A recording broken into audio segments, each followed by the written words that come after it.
제가 언젠가 그 유튜브 방송에서 한 기업인으로서 이렇게 건실하게 성공적인 인생을 사신 한 분의 짧은 강의를 제가 들은 적이 있습니다. 굉장히 인상적이었는데 그분이 이러시는 거예요.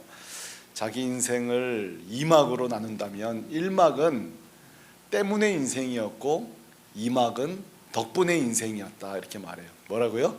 1막은 때문에 인생이었고 2막은 덕분에 인생이었다. 무슨 말인가 하고 들어보니까 때문에 인생은 어린 시절에 아버지가 안 계시기 때문에, 그렇죠?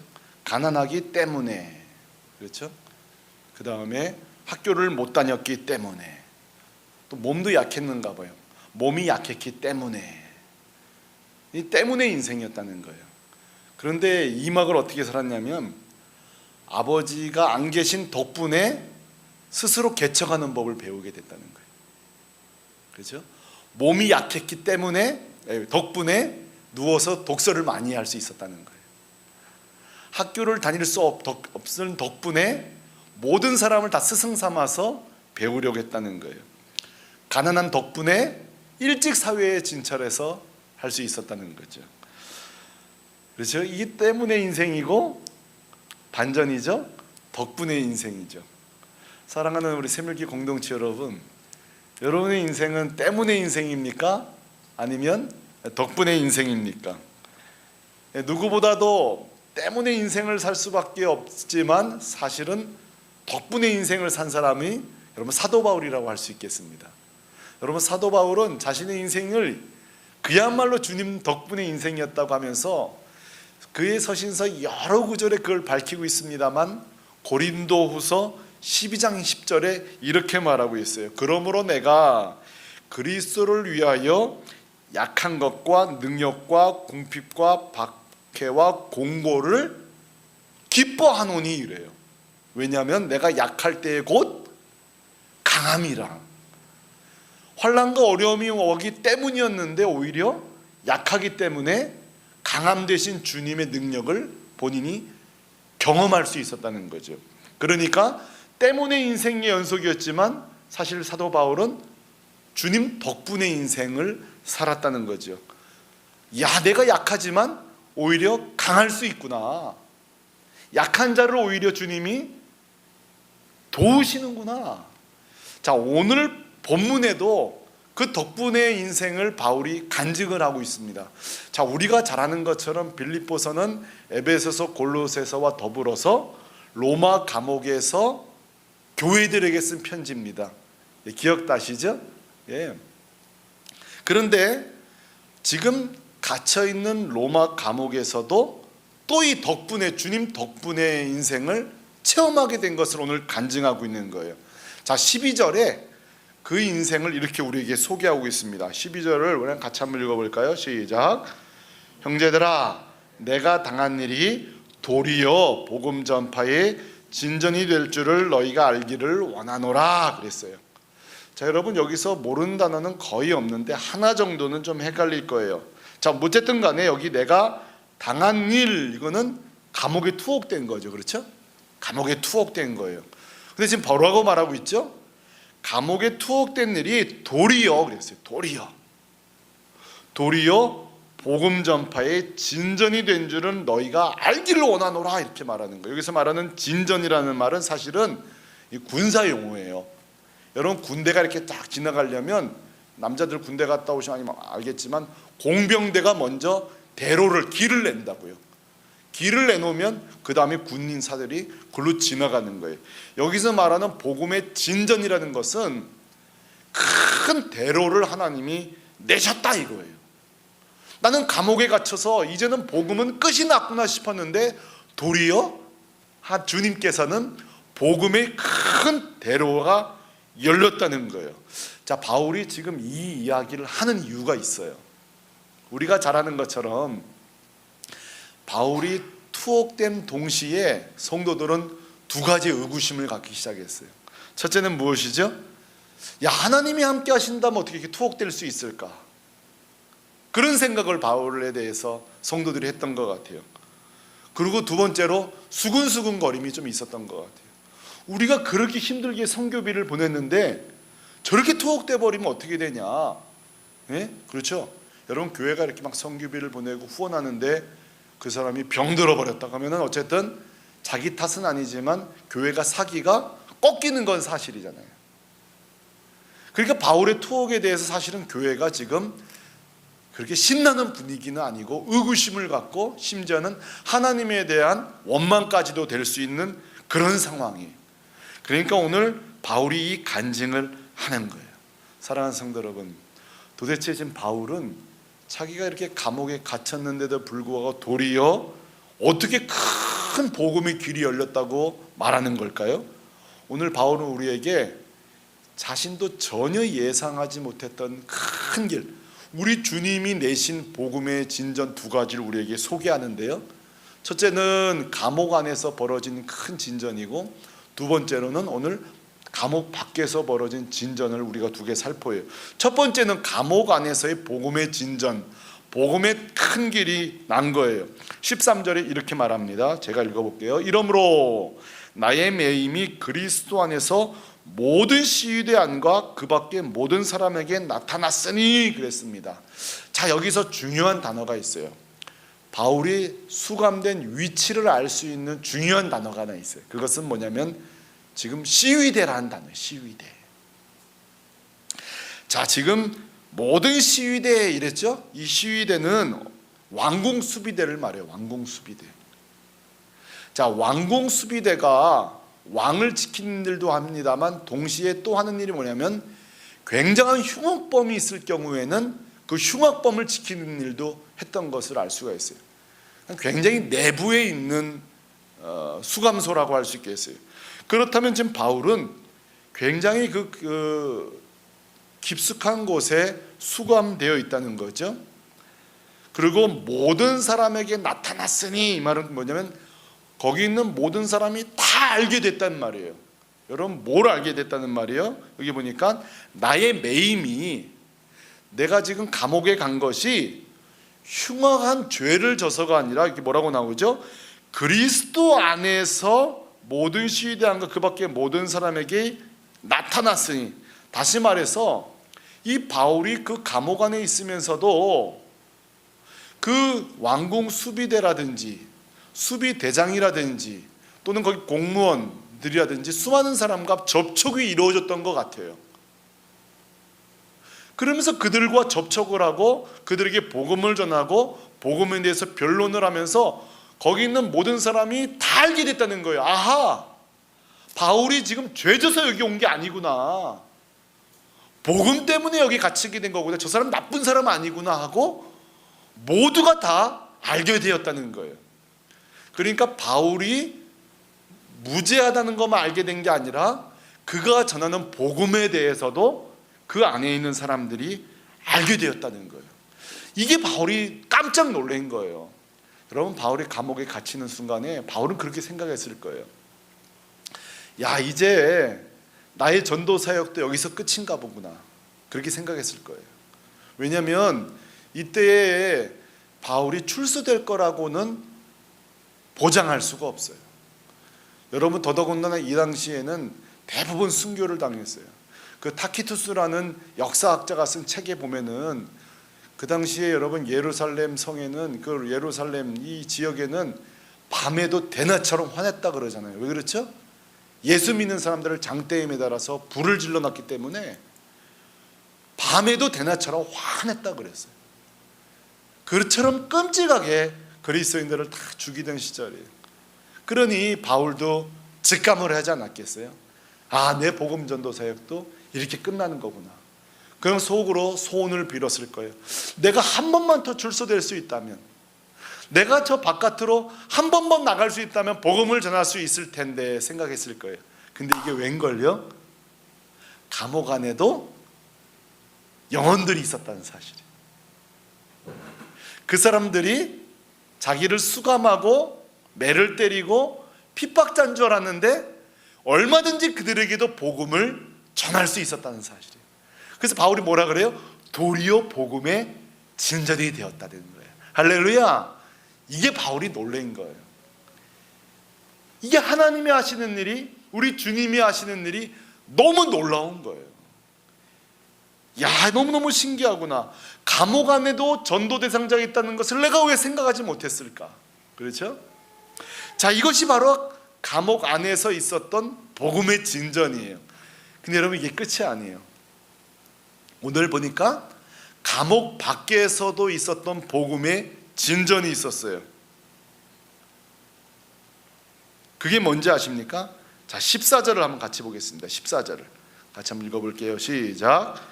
형제 중 다수가 나의 매임으로 말미암아 주 안에서 신뢰함으로 겁없이 하나님의 말씀을 더욱 담대히 저하게 되었느니라. 여러분, 바울이 감옥에 있는 동안에 늘 이런 걸 후회했을지 몰라요. 아휴, 내가 이렇게 감옥에 투옥될 줄 알았으면 그 성도들을 좀 빨리 훈련시키는 건데, 내가 조금이라도 빨리 저들을 전도인으로 키워놨어야 되는 건데, 아마 바울은 감옥에 있는 동안에 계속 그거를 섭섭해 여기고 아쉬워하고 그랬을 거예요. 근데 여러분, 여기 보세요. 이게 무슨 일이 벌어진지 아십니까? 14절에 보니까 바울이 감옥에 갇히자 형제 중 다수가 나의 매임으로 말미암아 주 안에서 신뢰함으로 겁없이 하나님의 말씀을 더욱 담대히 전하게 되었느니라. 자, 여러분 보세요. 바울이 평상시에 성도들과 함께 신앙생활할 때는 전혀 발을 디뎌서 한 걸음도 전도하러 나가지 못했던 성도들이에요. 한번 전도하러 나가자고 실습하자 그러면 어휴, 저는 못해요 하고 손사래를 치던 사람들이에요. 이제 됐으니 한번 전도하자 그러면 다음에 할게요. 다음에 언젠가 우리가 힘을 낼 수 있겠죠. 언젠가는 우리가 겁을 내지 않고 담대할 수 있겠죠. 주님을 신뢰하는 날이 오겠죠 했던 사람들이에요. 그런데 여기 보세요. 나의 매임으로 말미암아 주 안에서 신뢰함으로 겁없이 그랬죠. 겁 많던 자가 겁없이 그랬어요. 하나님의 말씀을 용기 없던 자가 담대히 그랬어요. 담대히 전하게 되었느니라. 할렐루야. 여러분, 이게 놀라운 일이 벌어진 거예요. 야, 이제 복음은 끝났구나 생각했는데 하나님께서 겁쟁이인 줄 알았던 성도들을 용기를 주시고 힘을 줬어요. 그걸 어떻게 알 수 있어요? 여기 보세요. 주를 신뢰함으로 그랬어요. 이들이 갑자기 용기가 생기고 자신감이 생긴 게 아니에요. 주를 신뢰함으로. 이건 주께서 관여하신 거예요.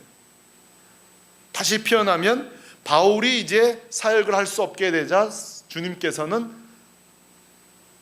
또 다른 세대를 일으키시는 거예요.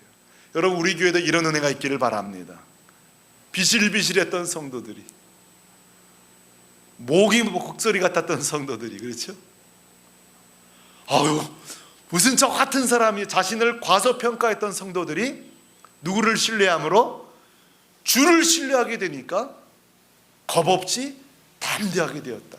그러므로 여러분, 신앙생활은 해병대 나온다고 잘하는 게 아니에요.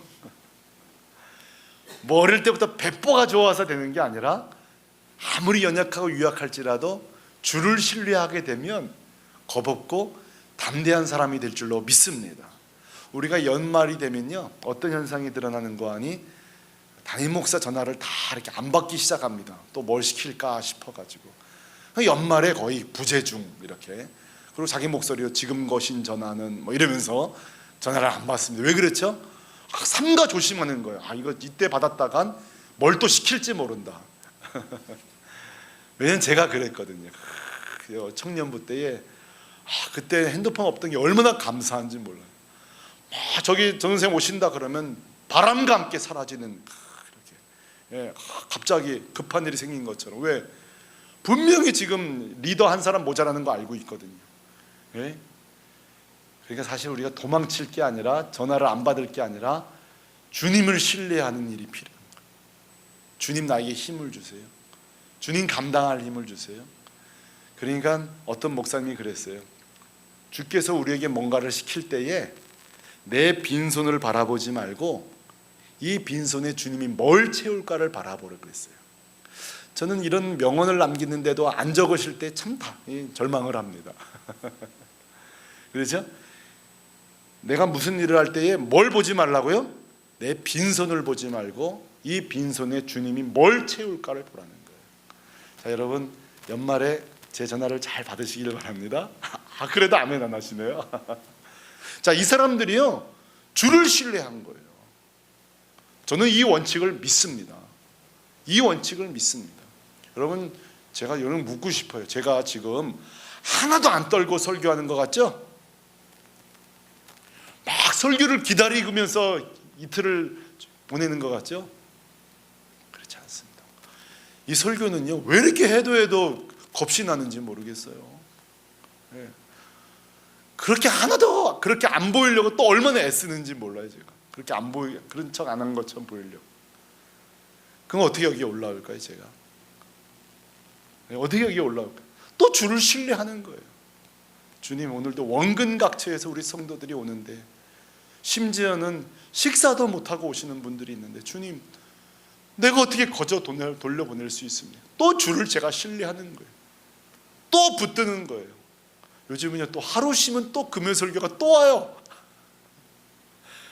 계속 주를 신뢰하는데요, 요즘 고만히 보니까 이게 저에게 유익이에요.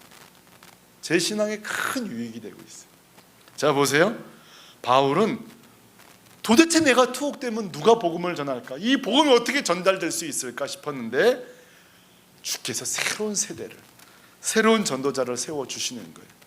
예전에 제가 이 주님의 원리를 모를 때는요 어떻게 했냐면, 잘 못하면요 저 사람 빨리 바꿔야 될 텐데, 저 빨리 교체해야 될 텐데, 그렇게 생각했어요. 마치 그 나사 바꾸듯이. 근데 지금은 그렇게 하잖아요. 주님 지금 모습은 저렇지만 주님 담대하게 찬양하는 날이 올 줄 믿습니다. 저분이 담대하게 용기 있게 기도하는 날이 올 줄로 믿습니다. 막 기도해 드리는데 얼마나 놀랍냐면 바뀌는 게 보여요. 이게 목회가 뭐가 재밌냐면요, 저 사람을 어떻게 우열종자로 바꿀까, 이게 목회가 아니라 연약하고 부족하지만 주 안에서 성장되는 모습을 보면서 얼마나 기쁜지 몰라요. 한번 여러분 우리 자신을 보세요. 우리 권사님 오늘 나와서 너무 기도를 잘하셨지만 원래 우리가 기도 이렇게 잘했던 거 아니잖아요.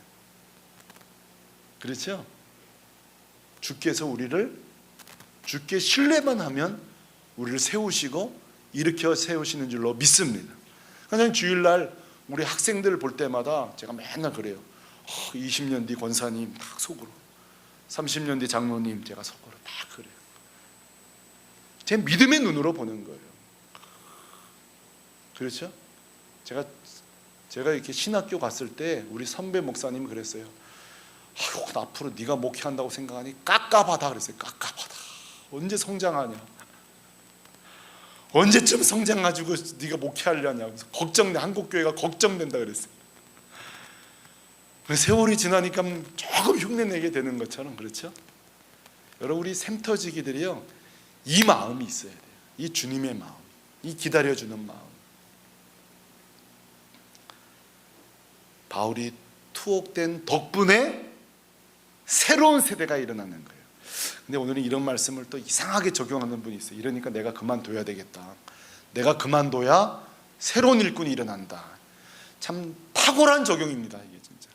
그런 지혜가 어디서 임하는지 전 잘 모르겠어요. 여러분, 하던 일은 계속 하셔야 됩니다. 예, 계속 하셔야 됩니다. 그만두자, 이렇게 이 말씀은 그렇게 적용하시면 안 됩니다. 이거는 피치 못하게 불가피하게 중단되었을 때에 주께서 끝내시는 게 아니라 또 새로운 세대들을, 저는 기도하고 있습니다. 하나님, 우리 교회에 새로운 세대가 일어나게 하여 주옵소서. 이렇게 제가 아침부터 보면서 이제 제가 한 달이 됐거든요.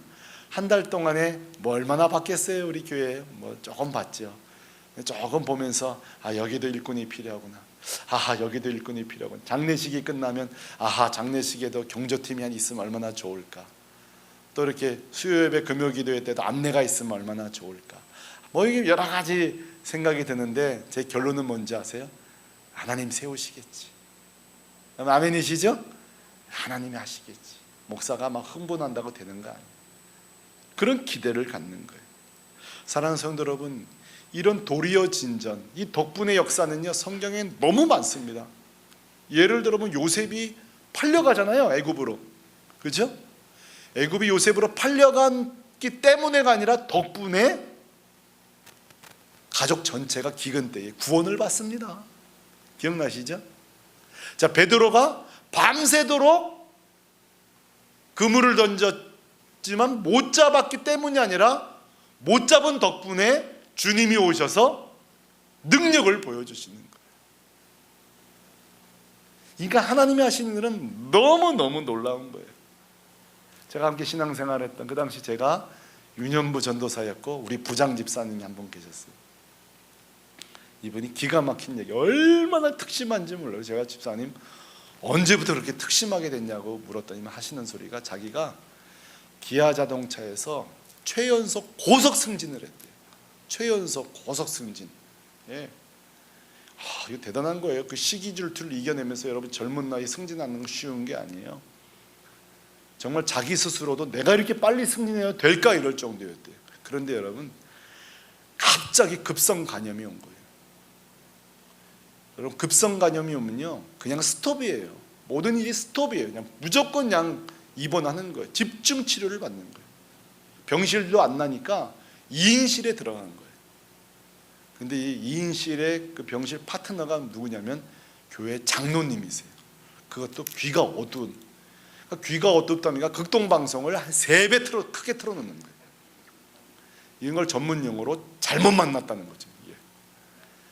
그러니까 근데 이분이 이게 호전이 안 되는 거예요. 그래서 소리를 줄여달라 그러면 더 크게 해 이렇게. 그러니까 꼬박 보름 동안은 극동방송을 듣게 되는 거예요. 근데 이 집사님 부모님이 다 장로님, 권사님, 믿음의 집안이에요. 그냥 꼬박 아침부터 새벽부터 저녁까지 극동방송만 듣는데 거기서 은혜를 받은 거예요. 주님을 만나게 된 거예요. 아버지 돌아가신 아버지의 말씀이 떠오르고 외할머니의 기도가 떠오르기 시작하면서 통곡으로 마지막 일주일을 눈물로 보내게 되었어요. 그분이 그래요. 목사님, 나는 급성 간염 덕분이라는 거죠. 거기 입원했기 때문에 주님을 만났다는 거예요. 사실은 때문이 아니라 덕분에 인생을 산 거죠. 여러분 오늘 이 말씀은 빌립보 성도들에게 어떤 용기를 주었을까요? 한번 생각해 보세요. 아까 뭐라 그랬죠? 아이고 도대체 바울 진짜 하나님 살아계신 거 맞나? 그랬을지 몰라요. 우리 선교비 받아가가지고 저렇게 복음도 전하지 못하고 도대체 이게 지금 이게 말이 되는 거야? 수많은 수고걸음이 있을 텐데 이 간증을 들은 뒤에 여러분 성도들이 마음이 어떻게 되었을까요? 야 진짜 하나님이 일하는 방식은 알 수가 없구나. 자유로워야 복음이 증거될 줄 알았는데 감옥에 갇힌 중에도 복음은 결코 중단되지 않는구나. 야, 이 하나님의 방법이 너무 놀랍구나. 우리 눈에는 실패 같은데 새로운 진전 대로가 열리는구나. 또 여러분 빌립보 성도들이 무슨 생각했을까요? 이제 우리 삶 속에 예상치 못했던 일이 벌어질지라도, 그렇죠? 불편한 일이 벌어질지라도 기대할 마음이 생기는 거예요. 그렇죠? 왜? 하나님은 그런 매개 변수들 속에서도 모든 것을 총합으로 이용하셔서 복음의 진전이 되기 때문에. 사랑하는 성도 여러분, 저는 오늘 말씀을 보다 그런 생각했어요. 진짜 믿음으로 산다는 것은 이런 거구나. 여러분 믿음으로 산다는 것을 여러분의 표현으로 어떻게 정의 내릴 수 있겠습니까? 여러분 믿음으로 산다는 건 뭘까요? 믿음으로 산다는 것은 오늘 실패했어도 그게 실패가 아니라고 선언하는 게 여러분 믿음입니다. 이게 믿음이에요.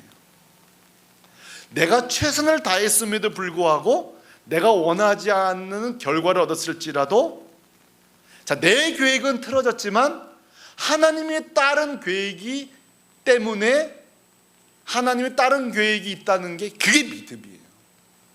우리 학생들은 원하는 대학과에 못 갈 수도 있어요. 내가 생각했던 것보다 시간이 더 오래 걸릴 수도 있어요. 취업이 안 될 때도 있어요. 근데 이 가운데서도 믿음으로 산다는 것은 이 가운데서도 내가 취업이 안 된 덕분에, 이 대학에 온 덕분에 하나님은 새로운 일을 하실 거라는 것을 생각하는 게 믿음으로 사는 거예요. 여러분, 오늘 이 말씀을 우리 교회에도 적용할 수 있습니다. 여러분, 우리 새물결 교회에 어떻게 적용할 수 있을까요? 여러분, 새물결 교회가 1976년도 7월 31일 날 개척한 이후로 지금까지 43년이라는 세월이 흐르는 동안에 어떤 부분들은 여러분이 계획된 대로 잘된 부분도 있을 것이고, 어떤 부분은 우리가 최선을 다해서 교회가 섬기고 애썼음에도 불구하고 불편한 일이 생겼을 수도 있을 거예요. 그렇죠? 목회자가 부재 기간이 있었고, 어떤 권사님이 그래요. 어떤 장로님이 저한테 그래요. 목사님, 그 목회자가 없는 기간 동안에 그 덕분에 성도가 똘똘똘 뭉쳐서 기도했습니다. 그러시더라고요.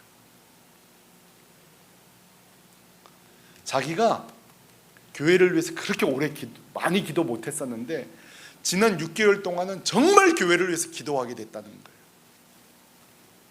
또 어떤 분은 그래요. 자기가 이렇게 교회를 사랑하는지를 몰랐대요. 그전에는. 근데 지난 6개월 동안 눈물이 그렇게 나더래요. 목회자가 없는 것이.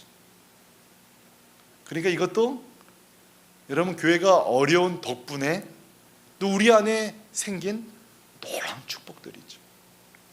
여러분, 오늘 말씀 우리 자신과에도 적용할 수 있습니다.